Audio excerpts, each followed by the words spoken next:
Hey everyone, Michael O'Brien here, and today we're going to talk about how to put together a strolling act.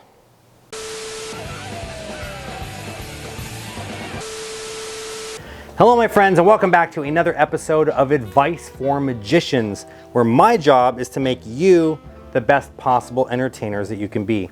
Now in today's video, I wanted to answer a question for you that one of my students had.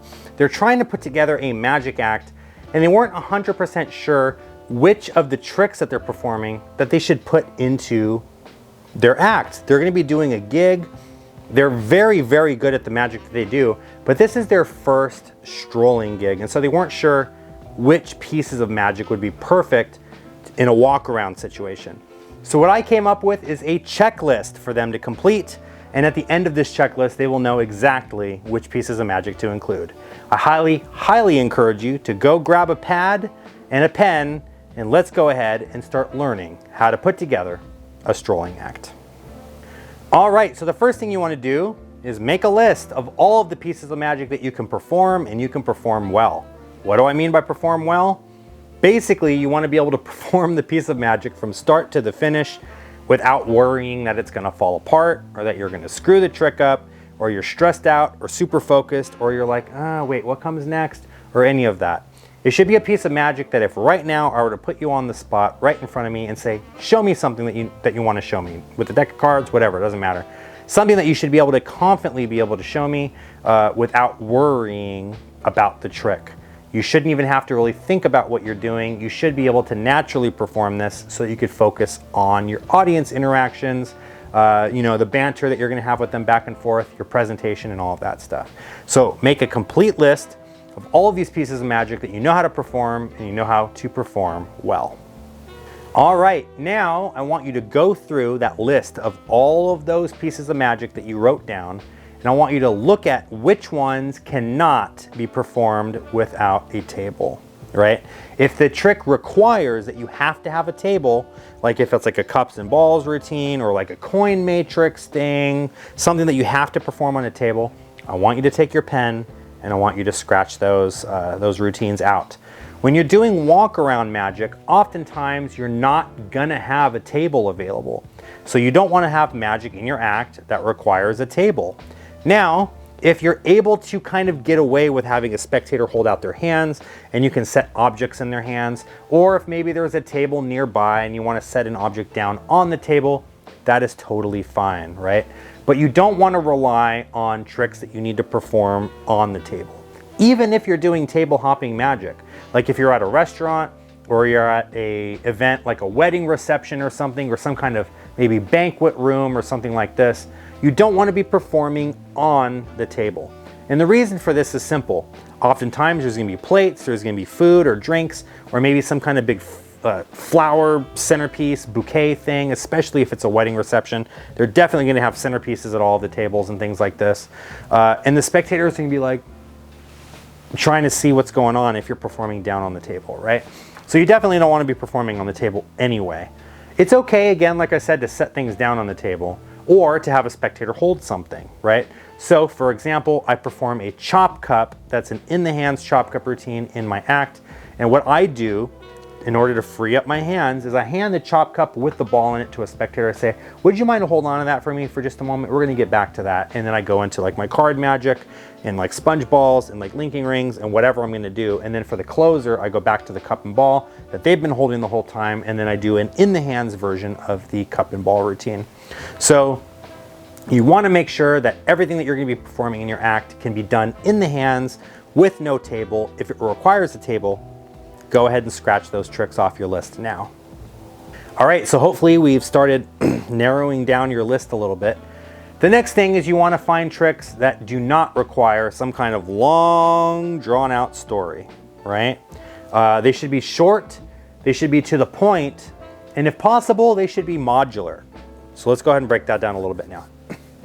You don't want to put together a piece of magic that's like 3 or 4 minutes of you talking, and then finally, boom, some kind of magical punchline at the end, right?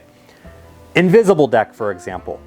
Invisible deck is probably one of the most popular trick decks of cards that you'll ever find on the market. It's one of the most powerful routines that you can do. There are walk around versions of an invisible deck, but the way that most magicians do the invisible deck, all right, take the invisible cards out, shuffle the invisible cards, put the invisible card back in the deck, blah, blah, blah, all of that stuff. You need to make sure that if you are going to do something like that, that it is very condensed down, because remember, time is not on your side when you're doing walk around magic. You're not doing a 15-minute set at this table. You're probably going to be there for 5 or 6 minutes, and you want to get as much magic in as possible, right? So doing a long, drawn out 6 or 7 minutes only to then have the magic effect be, I spread through the cards and there's one card turned over in the deck, right? I'm just using this as an example for my invisible deck lovers out there. I promise I'm not attacking you. You're more than welcome to do invisible deck while you're walking around. Just make sure that you find a way to make it very short, direct, and to the point, right? The perfect example of a piece of magic that you can do is something that happens, that has multiple magical moments in it, and it doesn't take long to get to the action. That is why the ambitious card routine continues to be one of the most popular pieces of magic for a walk-around performer to perform in their act. What is an ambitious card routine, in case you're not sure? Basically, you take a playing card, it gets tossed into the middle of the deck, and then it arrives to the top of the deck. And that happens over and over again under test conditions. Sometimes the card doesn't go to the top, sometimes maybe it goes to your mouth, or underneath a card box, or in your pocket, or in your wallet, or something like this. The card jumps all over the place, right? This is an ambitious card routine. So, for me, my ambitious card routine would go something like this. I have a card chosen, I put it back in the deck. I say before I can figure out where the card is, I gotta figure out what it is. Not just in the deck, but in your mind. So focus on it. I read their mind and I tell them you're thinking of a black card, it's a club, you're thinking of the 10 of clubs. Now I gotta find it. I turn over the top card and it's the wrong one. So I wave my hand over it and it changes into their card. Then I take that card, I turn it over, I say, but it's just an illusion. I spin it on my finger and it changes back into the other card again. Their card is actually in the middle of the deck and I spread to their card. You see, there it is. Actually, that's not true. It's not in the middle of the deck. You know where it goes, right? Right behind your ear. Watch, see, I put the card in the middle of the deck. There it is right there. I leave it sticking out a little bit. Can you push it in for me? Right behind your ear again. I'll do it a third time. Third time's a charm. There's the card. Go ahead and push it all the way in. Oh, it's not in your ear this time. This time it's in my mouth. Just kidding. I'll take the card. I'll put it back. It's not going to go to your ear. It's not going to go to my mouth. Look, it completely vanishes from the deck and jumps right over here into my pocket. Watch. I'll do it one more time. The card goes into the deck and this time the whole deck disappeared and the whole deck is in my pocket. Here, we'll do it one last time. The card goes into the deck just like this. It completely vanishes. Reach into my back pocket, open up my wallet, big old fire wallet, right? Whatever you're gonna do. Show that there's one card in the wallet, pull it out, and what do you know, but it's their signed card and they get to keep it. That's my ambitious card routine, right? And I know it kind of feels all over the place, but here's the cool thing about it. Magic is happening constantly. Every 15 seconds, a new effect happens, right? And you're always one step ahead of the spectator because they don't know what's gonna happen next. And this is also what we call a modular routine. So what does this mean now? All modular means is that you can take the different elements of the routine and you can kind of move them around as you want. You can take things out that you don't like. You can add things in that you do. Or maybe you're like, you know what? I don't want the card to go to my mouth after the card's gone behind their ear. Maybe I want the card to go to my mouth first and then I start doing the card to their ear segment, right? However it works for you, you can move things around. But the other really cool thing about this, and especially if you're doing like a restaurant situation, having a modular routine means that the routine can end at any time and it makes it feel like it's the finale, right? So, the card goes behind your ear. Wasn't that cool? High five, your salad just dropped. You guys enjoy your meal, okay? That could be the end of the routine. Or the card going to my mouth, or the card going to my pocket, or the deck going to my pocket. It doesn't matter. I can end it really whenever I want, and it feels like the routine has a satisfying conclusion. Now, let's go back to the invisible deck thing, right? You're telling this 3-minute story about here's the deck and you're shuffling all of this and you're doing all of that and you have the invisible cards and you take that card and turn it over and put it back in and all that, and then the food drops and you're like, well, I got to finish the routine. All right, don't start eating yet. I still got another minute and a half of patter to get through. We're almost there, right? All of that just for you to take out the invisible deck and spread through and show that there's one card faced around in the deck, right? So I hope you guys can kind of see the dichotomy of those two things. I already know I pissed off so many invisible deck users with this take, but I'm not saying don't do the invisible deck. I'm just saying don't do the stage invisible deck that you've probably seen done. Maybe do an invisible deck like a bit of coincidence, right? I have 2 decks of cards here, a red deck and a blue deck. Would you mind to hold on to that blue deck for just a moment? We're gonna use the red deck first. Do some magic with this, right? Go ahead and take out the card, perfect, whichever card it is, blah, blah, blah, blah. Now, at the very end, after you've done a bunch of cool stuff with this, stick that card in the wrong way, right? You saw what just happened. You just took that card and you stuck it in the wrong way in the deck, right? I haven't gone anywhere near that deck, and you had a fair choice. You could have picked any card. Watch, let me see these cards. Earlier, before I started the act, I stuck a card the wrong way in this deck, and look. Go ahead and take it out. Which card is it? It's the one that you picked. And now the invisible deck feels like a part of a larger routine, right?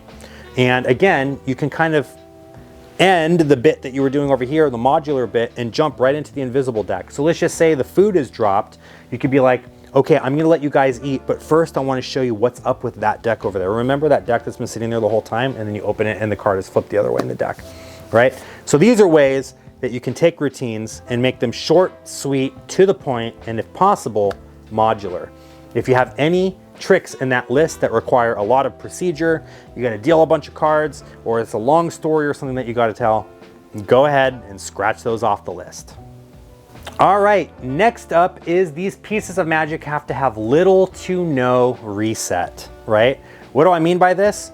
If you have to set up a deck or you have to set up your trick, you have to go run and hide in the corner and spend 3 or 4 minutes putting this together, and then you come out and you perform it, and then ta-da! And now you're ready to go to the next group. You got to go run over in the corner, spend another 5 minutes resetting this. And now it's like you have an hour at your gig, right? And you have so many tables you need to hit, but you're spending 5 minutes after every table in the corner resetting your act. And you have to do that 5 times. Like half of the amount of time that you're spending at your gig, you're spending resetting your tricks. The tricks should either have an instant reset or a very minimal reset, a reset that you can do while you're walking from one group to the next, right? So for example, let's just say the trick requires that the 4 aces are on the top of the deck. That's easy enough. After you're done performing, you thank everyone, and when you're walking to the next table, you just find the 4 aces, you stick them on the top of the deck, put the deck back in the box, and you're ready to go, right? Or learn how to cull the cards, and you can even do it during the routine, right? At the end, you can cull the 4 aces to the top, while you're showing them that all the cards are different, stick the deck back inside the box, put the box away, go into whatever you're going to do next, and now it's already reset and ready to go for the next table, right? This is what we call an instant reset. You don't really have to do anything in between tables, it's already reset and ready to go. For me, I performed the sponge balls, and I made sure to routine it in such a way that all of the balls and the purse frame, because I'm using the invisible purse as well, all of the balls and the purse end up in the exact same pockets that they need to be to start the trick. So I have the sponge balls over here in my left pocket. I have the purse frame over here in my right pocket. I go through the entire routine. At the very end, it ends with the balls over here in my left pocket and the purse over here in my right pocket again. So it's an instant reset, right? So if you have to go hide in the corner for 10 minutes and reset everything, you've got your deck stacked in mnemonic, and you hand the deck out at the end to be shuffled. And then you're like, oh, fuck, gotta go stack my mnemonic again. And now you're gonna go run over here and stack your mnemonic again, right? You wanna make sure that you're not doing that. If any of the tricks in this list require that you have to do that, go ahead and scratch them off your list. All right, we're getting down to a narrower and narrower list. Hopefully we have hopefully we still have magic on this list that you guys can continue to narrow down. The next one, kind of piggybacks off of something I talked about earlier, and this is make sure that your magic is visual. It is something that you should be able to very clearly see and very clearly understand, right? If the spectator's confused or they're not quite sure what's going on or they can't really see what's going on, it's not going to be a good piece of magic, right? Rope magic is great. Coin magic is great because they can see the coins going across. They can hear them clinking together, right? A coins to glass routine is even better because they can clink and they hear the coin going into the glass. It's more visual because of the audio aspect that you're adding to it, right? Doing card magic is fine, but make sure it's card magic that's visual. You don't want to, do tricks that are wait, was that the card? I don't see what's going on. Make sure that what you're performing, they can understand and follow. And along with that, make sure it's not procedure heavy as well. You don't want to hand the deck to someone. I know I kind of already talked about this, but you don't want to hand the deck to someone and be like, okay, deal this into 2 piles. Now take the top card of each pile, move it to the bottom, and then take 3 cards off this pile and move it to this pile, and then shuffle that now, and then take 2 cards off that pile and add it over here, and then mix that up now. Like, you don't want to do like all of this stuff, right? If you're a mentalist and you're doing some kind of walk around mentalism, it helps to have some kind of prop with you. I know that there are some propless mentalists. That's okay as long as you're able to make your mind reading play big for the table, right? You don't want to just focus on one spectator. You want to make it play big so that everyone in the table is involved, right?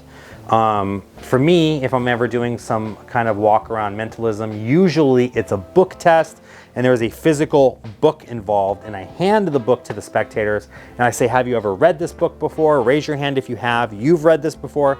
Perfect. You've memorized the book, you've read it so many times? Oh, you have? Okay, well, here we go then. Let's try something with this book. I want to put that to the test. I'm going to flip through, you're going to look at a word and have it be a word maybe that you've seen before, and I'm going to try to see if I could read your mind or something like that. I don't know, like I'm just kind of making stuff up. But you see what I'm saying? It's visual, it's interactive, it's got everyone involved. If you can find some pieces of magic that are like that, I want you to keep them on the list. If there are some pieces of magic in your act that you feel like maybe won't be very visible or that's too drawn out with procedure, go ahead and cross those off your list. All right, last but certainly not least, you want to consider pocket management and how easy are these props to carry around with you. You're not going to be wanting to carry a big old mirror box with you from table to table or group to group. You're not going to be wanting to pack your pockets full of a bajillion tricks, right? Or maybe one trick that takes up like 6 pockets, right? Like you don't want to have like 6 indexes all over your body, and now you don't really have room for anything else because those pocket space are all being taken up by that one trick. You want to have pieces of magic in your act that are minimal, that take up maybe 1, and if it's a really good trick, maybe 2 pockets. For example, my sponge ball routine takes up 2 pockets. The sponge balls are on the left and the purse frame is in the right. But I'm double dipping as well, because in that right pocket, I also have a regular coin purse with my coins in it, right? And the pocket that has the sponge balls, it just has the sponge balls. But if we go down to my trouser pockets now, I have my Ninja Plus ring in one pocket and another Ninja Plus ring in another pocket. I also have a bottle of Guinness in this pocket because I do my Guinness production out of the hat, all right? So I'm double dipping there. And in this other pocket over here, I have a deck of cards as well. So like I'm double dipping there, right? So you want to make sure that you're using your pocket space wisely. Manage your pockets. And again, you want everything to fall back into place, instant reset, so you're not going around and you're having to reset the tricks every single time. You shouldn't have to be moving sponge balls here and taking that deck and putting it over there, right? Everything should fall where it needs to go. And you don't want to have props with you that are so bulky, you're just having a hard time carrying around. I mean, I'm carrying a bottle of Guinness, I'm carrying a chop cup with me. You think like, oh, that's like a lot of stuff. But the bottle of Guinness sits in my pocket, and the chop cup I just have in my hand, and I hand that to a spectator at the start. I do my magic and I grab the chop cup from them at the end, right? And then I can, with the sponge balls, maybe I have my final loads for my chop cup with my sponge balls when I perform that. So a lot of the times I'm double dipping in certain pockets, and I'm keeping an extra pocket open for my tips. You always want to make sure to keep an extra pocket open for tips, so you can just shove them in your pocket real quick and count them at the very end of the gig. But yes, if you have any tricks in your act that require a lot of pocket space or big bulky props that are going to be kind of a pain in the ass to carry around, go ahead and cross that off the list. All right, so you should have a list now of hopefully at least 6 to 8 pieces of magic that you can perform well, that have an instant to no reset, that don't require a table, that don't have a long drawn out story, that are pretty direct to the point and modular if possible, pieces of magic that are visual, and pieces of magic that don't take up too much space in your pockets. Hopefully you have all of that stuff right now. And all you need to do now is pick out the ones that you like the best, routine them together so that they all fit comfortably on your body, and now you've just put together a strolling act. I hope that this was helpful for you. If it was, go ahead and click the like button. Let me know in the comment section below what you guys, which tricks you narrowed it down to. I'd love to know which tricks you guys are doing in your strolling act. If you haven't already done so, please subscribe to this channel. I'm going to be putting a ton more videos like this. Make sure you ring the notification bell so you don't miss out on when I upload those videos. And if you want to take your magic to the next level, make sure to click the join button. You become a member for just $1 a month. You get access to all my videos before they premiere, so you can watch them before anyone else does. For $5 a month, you get access to all my tutorial videos. And at the time of making this video, there's over 65 full tutorials in the tutorials playlist. For $20 a month, you get access to my live Zoom sessions. Well, they're not really Zoom sessions. They're actually YouTube live sessions, excuse me. You get access to my live YouTube sessions, these Q&A sessions that I like to call the family meetings. You guys can join me for those. You can pick my brain, you can ask me questions, and you get a whole lecture on the topic of the month. For $50 to $100, you'll get one-on-one access with me. That's where the Zoom sessions come in. You get one-on-one access to me. You guys can ask me any questions you want in a more direct forum, and I can help you guys work on whatever magic you're working on. If you have questions, maybe you want to take your magic business to the next level, become a working professional, work on your sleight of hand, or whatever it is that you're trying to do, you can join and we can get that going as well. Anyway, my name is Michael O'Brien. Again, thank you so much for watching. I'll see you guys in the next video. Take care.